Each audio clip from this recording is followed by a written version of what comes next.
start talking about spicy. And so there's the Creative Mornings definition, but just like the Scott coming up here, looking at the different types of 30-second pitches that people are doing, spicy is like full of attitude. And it reminds me of being full of emotion.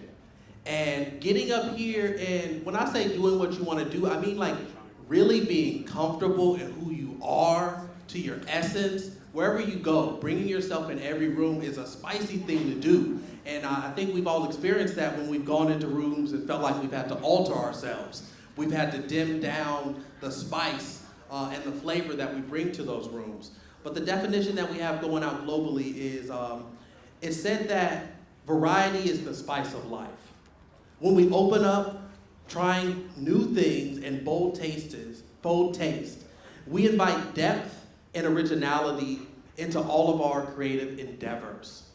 So our speaker for today, oh wow, what a time right here, what a time right here. I feel like, especially coming from the graffiti world, that's a spicy world.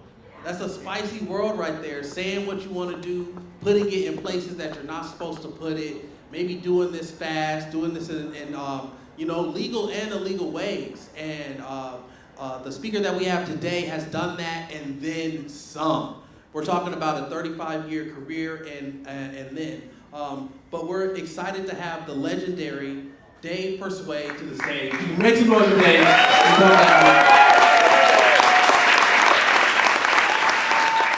Good morning, everyone.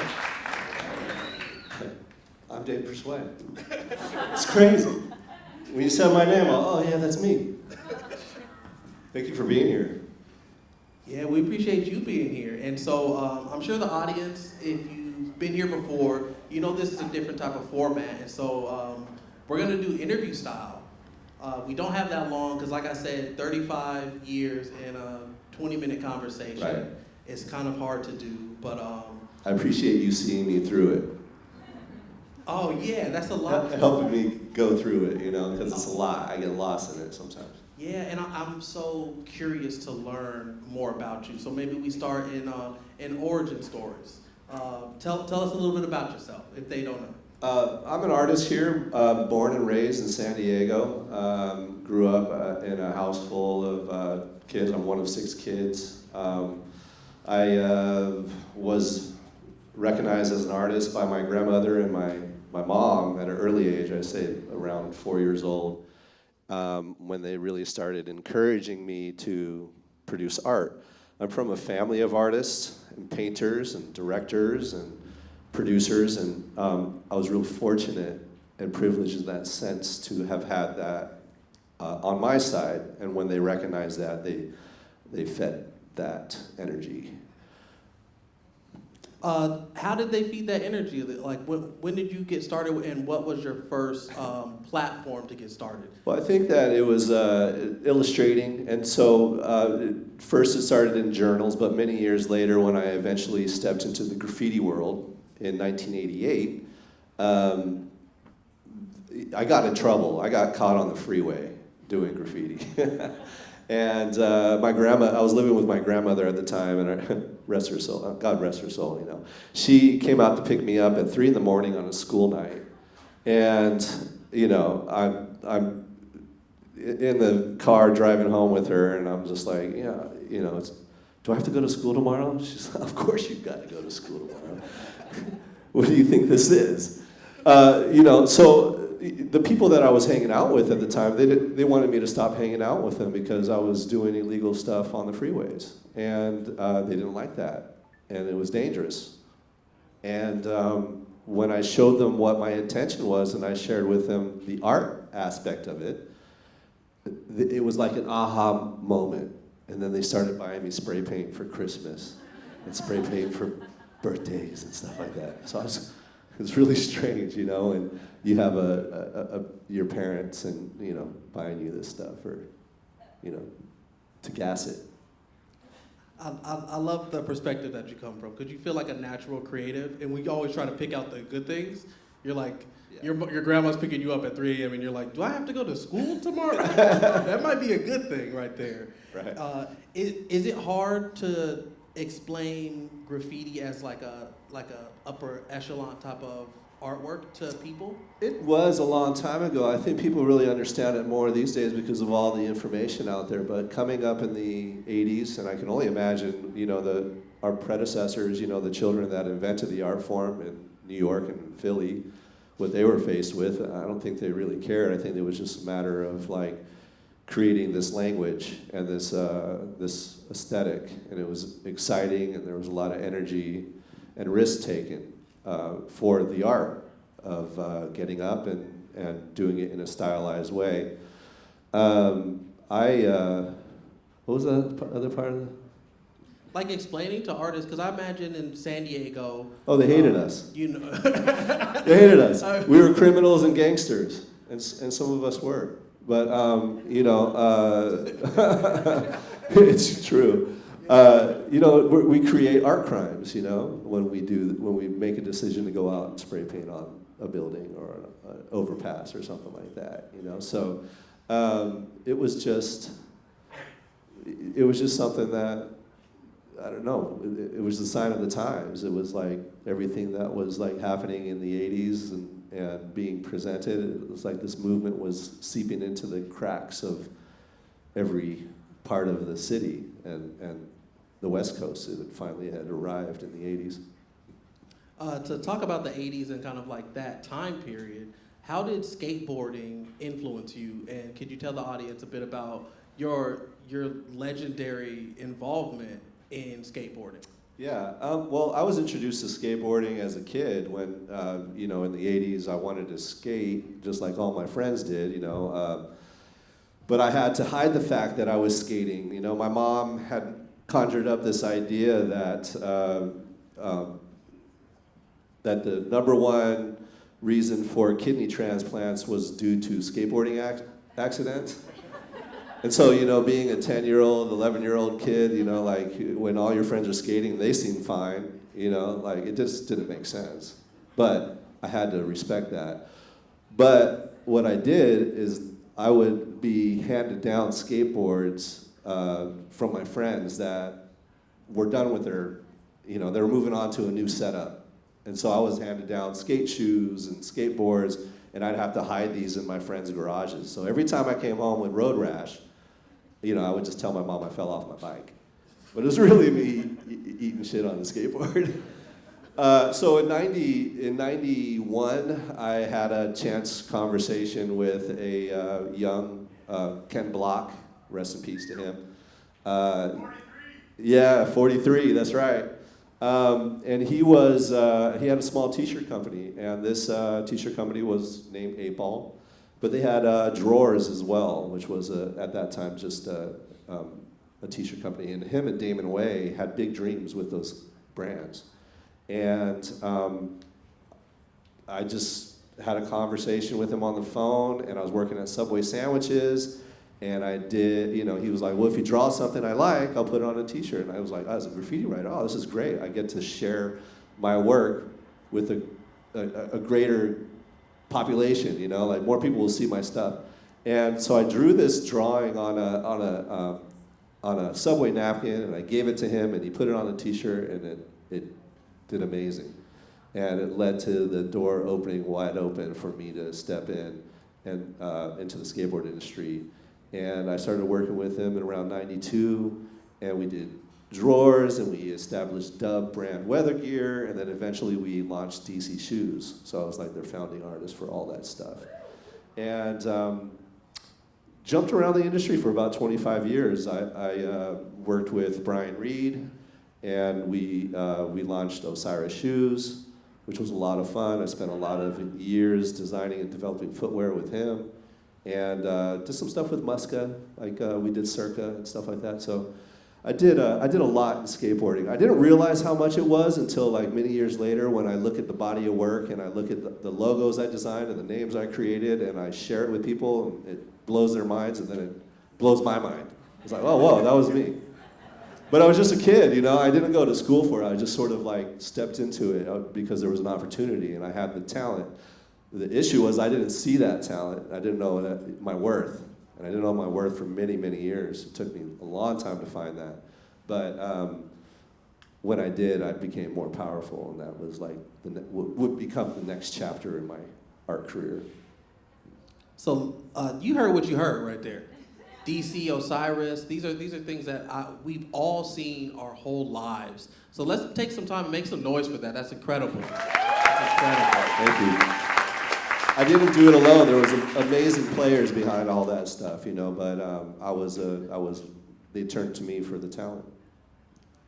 What did it take to kind of see yourself and kind of catapult you to the next step in your career? Because it's hard to actually see ourselves. It is out here. It is. I think that you know, I had made a name for myself in skateboarding and in the graffiti world, you know, and there was a project. It was the last project I was involved with, and we were all sort of being let go because this company was folding or they were doing some changes with it.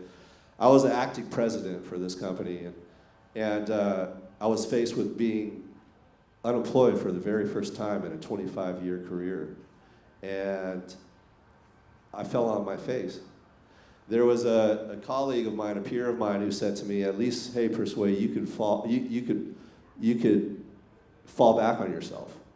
You've created stuff for so many people for so long. The body of work is amazing, and you have Bunny Kitty. You have all this stuff you could go for." I just didn't have the belief in myself at that time. And it took for me to fall on my face and to lose all the things I felt I built as the American dream, the house, the cars, all this stuff, to lose all that and be in a position of reinvention. And that's what I did, so I rise to the occasion. I did that. And so, yeah, you can make some noise for that too. That's incredible. Resilience is. It's scary as hell. I'm sure we all deal with it at times, you know. Yeah. So you brought up Bunny Kitty. Can you tell us a little bit about Bunny Kitty? People see it all over right now. We started with the graffiti, skateboarding, and everything. Yeah. And tell us about Bunny Kitty. Sure. I started with the first drawing of Bunny Kitty in 2001. I think people for years was asking when I was going to do my own thing. And I had no idea what that would be. I just didn't want to design or create another skateboard brand. You know, I wanted to do something different. And I was always inspired by Jim Henson and, you know, Charles Schultz and all these, you know, animators that I grew up with, or, you know, illustrators that I loved. And so I wanted to do something that had a universe. And when I had come up with a drawing of Bunny Kitty in 2001, I go, oh, maybe this is it. And from that point, I started painting it next to my graffiti. And I got made fun of a lot for doing that because it was so feminine. And people didn't understand what I was doing. Street art hadn't become a term, you know, and graffiti was a very masculine movement.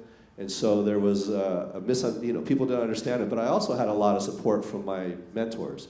I got to mention, I had a lot of great mentors coming up in graffiti and the skateboard industries. These people would stand behind me and encourage me.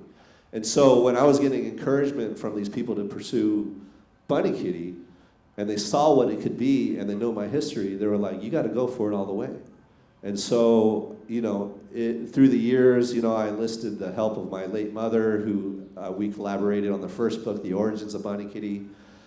I moved to New York in 2014, 12 years after we had written the script for that book, with her on her deathbed to try to make it happen. I had no publishing deal, no nothing. There was no promises. And I was sort of couch surfing on people in different homes around San Diego as a in my 40s. And that was sort of, I felt really embarrassed about that, but I had this like strong pull and strong dream, and people in New York were inviting me to come out and work in their studios and get the ball rolling. And so I took that opportunity after sort of like seeding Bunny Kitty in San Diego. A lot of the pieces that you see of Bunny Kitty in San Diego, some of them are 13 years old, 14 years old, you know. And while I was doing that, a lot of the characters of the universe started to present themselves. I started pulling my real life into the storytelling of Bunny Kitty, and street art started to become a thing, and I started to be invited out to these events to paint Bunny Kitties around the world. And just feel real grateful to have been able to get Bunny Kitty off the ground, and now it touches the hearts of many. It's kind of crazy. Yeah, you can check out Bunny Kitty and a lot of the merch in the back right there. Thank you for being vulnerable, and condolences to your mom, and implementing that into your storytelling. It's so important, it's so real, and it's so honest. And it's hard to do for a lot of artists. What my next question is getting into this universe. I hear for like a branding perspective, it's really important to create a universe for your artwork. Can you explain that branding in that universe and the importance of that? I think that it's just a matter of how you touch the community and how you're able to connect with them. You know, whether it be a skateboard brand, you know, like setting up what it represents or what it means to these people, or whether it be something like Bunny Kitty. You know, what's Bunny Kitty's role? How is she weaponized in a sense to do good things and to create a narrative for, you know, maybe better choice making or whatnot. So I wrote these 2 books with that in mind, you know, is to connect to families and to connect to the people that are falling in love with Bunny Kitty and reading the books. One thing that I really liked just looking at your story is that you learned how to paint fast through graffiti, because some of it, I mean, is illegal. Right. How did that translate into your work now, the ability to actually do these things?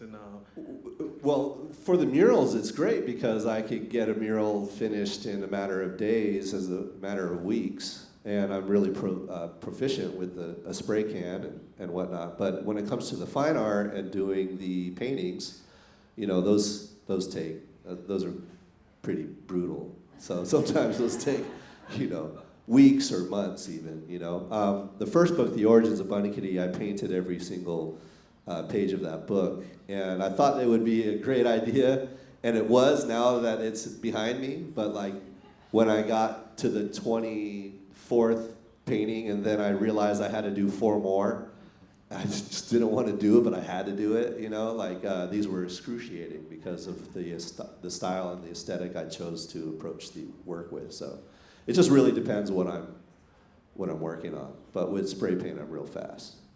What gets you through it? Because I feel like a lot of artists hit that wall where they're like, oh no, my art has become work. Yeah. What do I do now? How do you approach that? I think that it helps me that it's so connected to my everyday life. It's connected to my life. It's my wife and my children and my family. You know, it's like I said, it's like art imitating life. You know, so it's like I live it anyways. And because I was given the ability to check in every single day as a production artist or a commercial artist in the skateboarding industry, I just channel that. And so because it's mine and it's 100% mine, I've never sold Bunny Kitty or anything of that, you know, like I own it. So like that's motivation enough for me to keep it going every single day.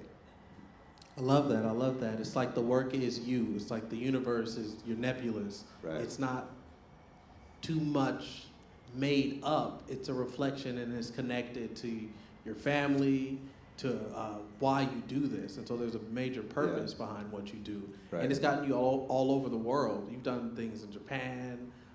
Can you talk to the audience about the places that you've gone to? Well, I mean, when I was young, I started traveling the world in '95, so the money I was making in skateboarding, I would invest in myself. I would just travel to Europe with the skate team. I'd pay my way, and while they would go skate, I would go write graffiti. And I was making connections with these writers all around.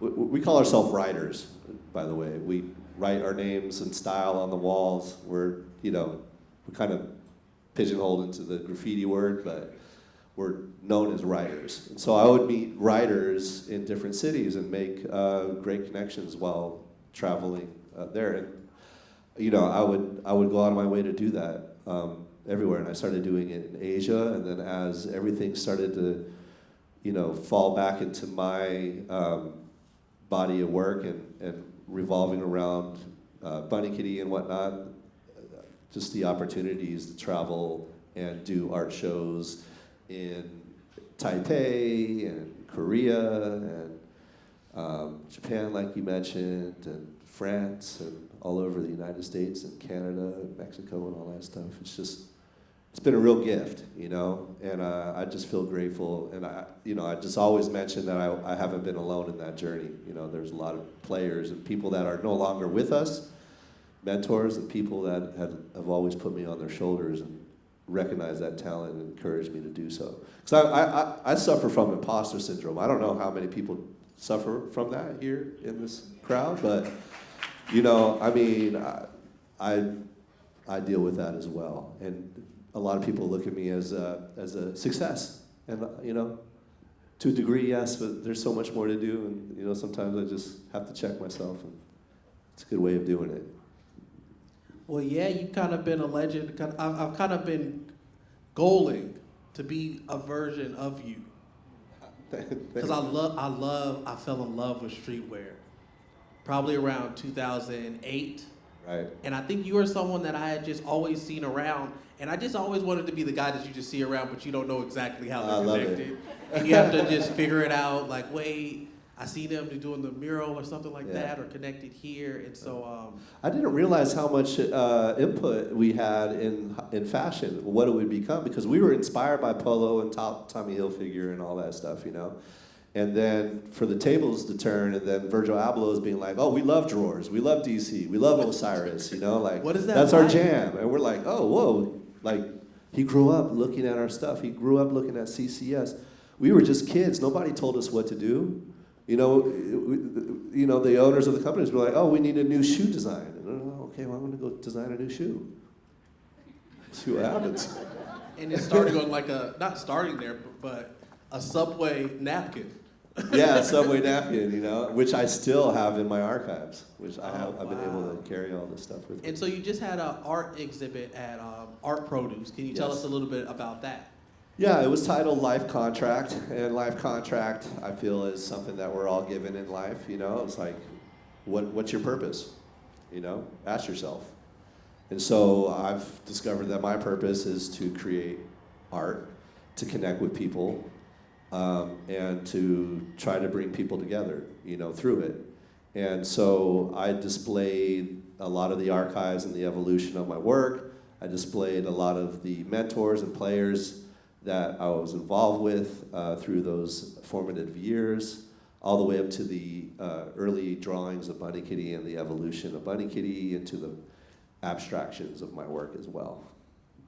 Can you explain the importance of archiving your work? Because you were explaining to me that some people didn't do the archiving, or maybe they don't have the pictures, and that changes the narrative. I can't express the importance of just holding on to these archives.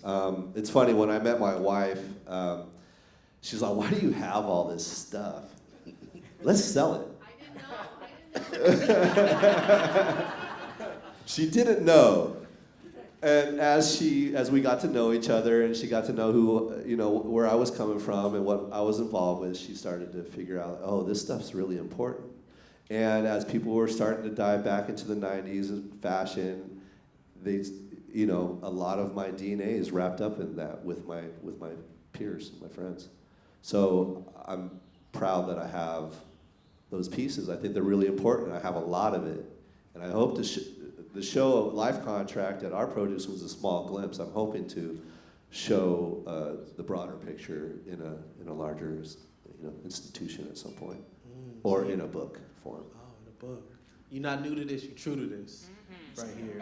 And can you explain the feeling? Because you touched on it a bit, like the things that you have created, illustrated, have influenced fashion and how people talk and dress and wear things